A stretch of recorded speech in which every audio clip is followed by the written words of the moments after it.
Join me today as we talk about Star Wars Skeleton Crew Episode 4 and 5.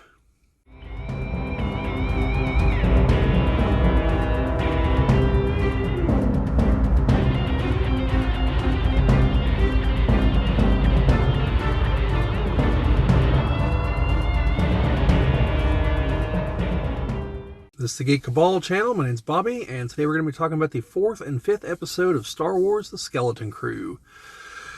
Sorry, had to combine these two because I don't want to release super late episodes on here.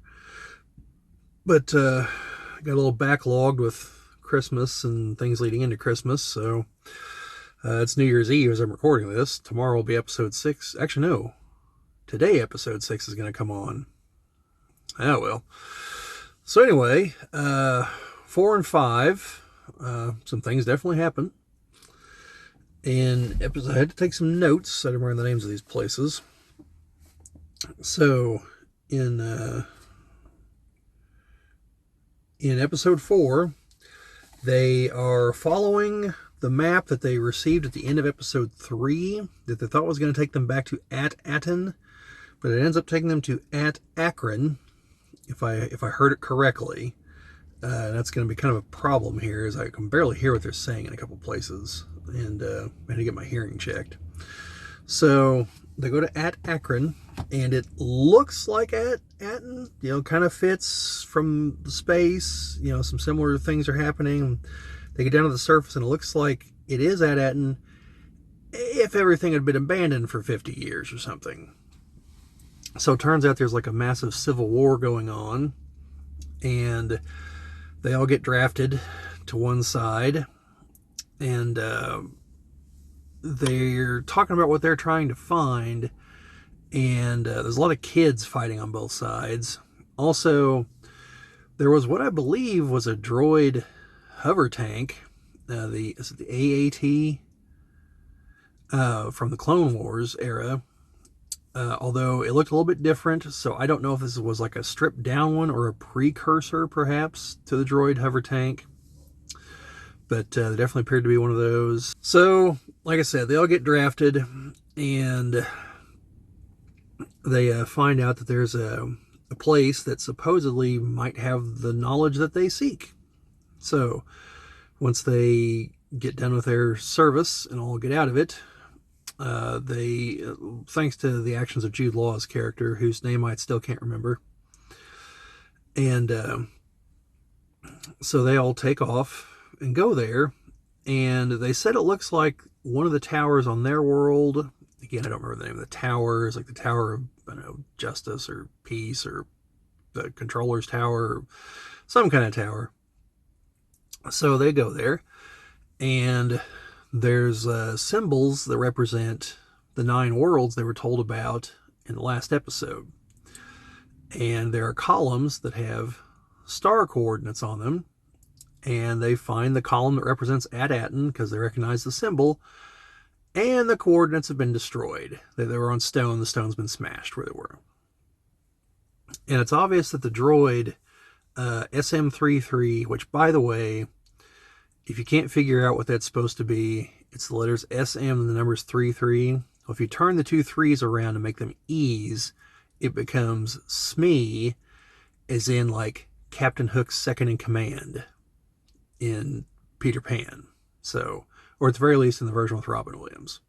Been a long time since I've seen any other version. So we're talking Bob Hoskins' character. So the droid is basically supposed to be named Smee. So Smee, it's obvious that he recognizes where they are. There's definitely some memories in there. And Fern, who is the kind of strong-headed girl who declared herself captain at the very beginning, tells Smee to override the commands that he has and to tell them what he knows about At-Aten.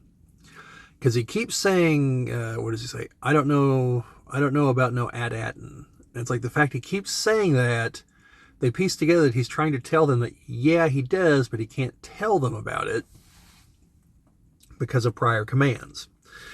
So she overrides those commands, and all of a sudden Smee's like, oh, I remember about At-Aten. And I remember that the captain told me if anyone ever comes asking about it, to tear them limb from limb, and starts going berserk. Jude Law's character is able to shut him down, and then they take off. So that's episode 4. So then episode 5, we have they've tied the droid up, thinking that's going to hold him, and they've rewired him somehow so that he's not going to like explode or overheat or something. And so they turn him on, and they're like, "You're not going to try to kill us this time, are you?" And he's like, "No, those are orders from the old captain. You're the new captain. Like, we can override them." So they want to know about AT-AT, and he doesn't know the coordinates, but he knows where the coordinates should be. And he mentions the captain, who, if I caught the name correctly, was Captain Wren.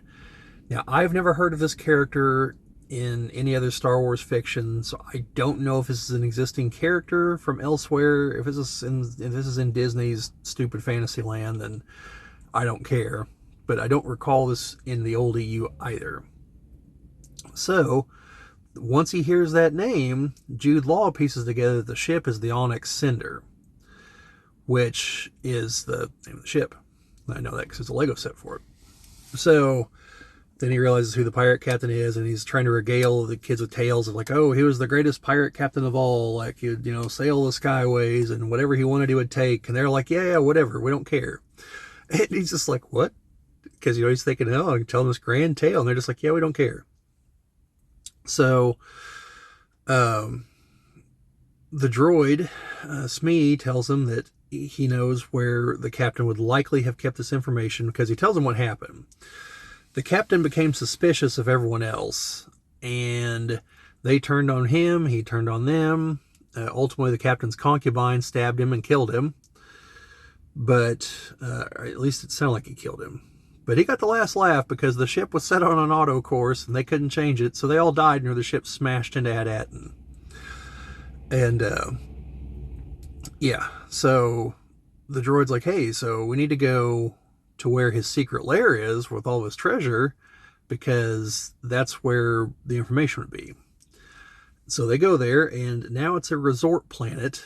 So they're looking for like Skull Mountain or something. Now it's like a big hot mud spa. And so they've got to engage in some subterfuge to get inside there because they don't cater to children. And Jude Law's character comes with some baloney excuse saying they're elders from some other planet and this, that, and the other. So they go, and he's trying to bluff and or bribe his way in. And then a bounty hunter shows up and clearly recognizes him. He mentions his other names, tells the kids not to trust him, and then is like, don't worry, I work for a private client now. Like, I don't even know if anyone's after you. See you later. So she walks away, then the attendant's like, so about that name, and he just dumps the pile of Republic credits the old Republic credits that he's got there. He's like, need a room, need it fast, we gotta go. So they go there, get into the room, and then the droid's like, well, we need to look for the captain's sigil, and that's how we'll figure out the secret entrance. So they start searching everywhere, and then guards show up, and then eventually the pirates from the second episode show up, trying to hunt him down. And they go through a few traps, kind of like the Goonies. So then they get to the last one, and it's a vat full of, like, the room's just filled with acid. Like, there's no way across. And there's a clue about throwing in what you value most or something to that effect. And initially they're thinking they're going to have to sacrifice someone. They're like, no, hang on. No, that doesn't make sense. This guy was a pirate. He doesn't, life means nothing to him. What would mean something to him? One of the kids like, treasure. So they have one of those credits left, and they throw it in, and it can detect that it happened. And so then all the acid drains out. And you see several skeletons in there, by the way. And we come across some other skeletons, and some other people have definitely get killed in the process here. So on the one hand, I'm kind of like, are we still in the kids show territory? Because It's kind of horrific things just happened back there. But then some other things happen. I'm like, yeah, I think we're still pretty firmly in there. So they go in. There's the treasure room. Jude Law tells them even the treasure is booby trapped, so be careful. And then they find what they're after. And once they have it, then Jude Law challenges Fern for captainship. Smee says he's got to stay out of it. It's a fight to the death. And initially Fern's like, you're not going to fight me. I'm a kid. And he's like, well, you can always yield. And she refuses to do so for, a little bit. The main boy, whose name I don't remember yet, has found a lightsaber in the treasure room. And, the heroic music kind of swells up. And he's like, I'll fight you. And turns it on and doesn't realize that he actually has it pointed the wrong way and burns the top of his foot. So he drops the lightsaber. Fern then yields. So, so Jude Law had the way out so he wouldn't have to kill any of them because they are kids. And this is leaning towards a kid's show. Then they'd already discovered there was a section where there was a trap door. And so they all get on top of it and activate the trap door because Jude Law orders Smee to arrest them all for treason. And for mutiny, I think. And so they all disappear, and he's just kind of like, huh. And I don't know, it kind of looked to me like he didn't really plan on, offing them. They are kids. And then he picks up the lightsaber and starts to look at it and is like, And then I think the last thing you hear is the lightsaber igniting. So, yeah, like I said, it's kind of, once they get inside the treasure chamber and figure out how to activate certain things, the other guys are outside the door, which is in the middle of the pit that was formerly filled with acid. Jude Law orders Smee to refill it with acid. And then you hear screaming. So some of them probably didn't make it. Yeah, so like I said, we're kind of on the verge of no longer kids show here with some of this stuff. And I don't know. I mean, it's no worse than anything in Indiana Jones. And those are generally viewed as acceptable for kids. And although the end of Raiders are two guys' faces melt and another guy's head explodes, it might be a bit extreme. But, yeah, so overall, I still like where things are going. I do think Jude Law is ultimately going to come around, because it's going to be some kind of choice between save the kids or save the treasure, or defeat the other pirates or something. And while he did do ruthless things, I don't think he's going to kill the kids or really seriously endanger them. They did figure out that what's there on At-Aten is a Republic mint. And one of the kids is like, well, what's a mint? Well, that's where they make money. And well, since the money is, those Republic credits, the gold things, Jude Law now understands what the real treasure here is. And it was upon hearing that, I believe, is when he challenged for the captainship. So, yeah, we'll have to see where it goes. I still haven't looked up to see how many episodes there are. I'm assuming 8, because this was episode 5, and I don't see this resolving in a single episode. So I'll try to look that up. Hopefully say something in the next video about that. Unless the next video ends up being for episode 6, and that's all there is. But again, I don't think that's going to happen. So I'll find out later tonight, maybe. But yeah, like I said, overall, it's good. I still only know 2 of the kids' names. Fern and Neil, I think, is the one. The one's the same as Max Rebo. And yeah, so it's still entertaining. Adventurous things are happening. There's some humor. There's some seriousness. Jude Law kind of had to bring him back down to earth here in this episode. So we went to the hotel room. They're like, oh man, it's like a palace. And they're having fun and everything. And he's like, hey, look, there are pirates who are coming to kill us. That woman we saw is definitely going to turn me in. They will be here. They will kill all of us. They don't care that you're children. You got a lot to learn about pirates. So I hope that's not foreshadowing for his character. So we'll see. Because it would be nice if he does survive. maybe hook up with Luke, because he clearly has Force powers, you know, so then he can get killed later on by Kylo Ren and the Knights of Ren and all that baloney. But yeah, overall, like the show, like where it's going. Hope it keeps going in good directions. Still wondering why on earth this wasn't one of the first things that they made for the Disney Wars to try to like win over younger kids, because I think this would definitely do it.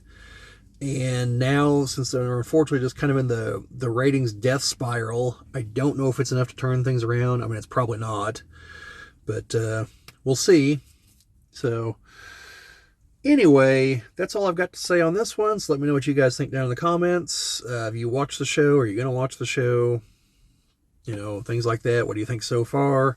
Got any ways I can try to remember the other two kids' names, or Jude Law, so I think it's like John, Jaweed, something. I don't know. And then he's got like 10 aliases in this episode. So, but yeah, anyway, like I said, let me know down in the comments. Like, share, subscribe, all that fun stuff. Sharing and commenting are the things that help us grow the channel the most. We always appreciate it. And yeah, that's all I've got today. So remember, the Force will be with you always.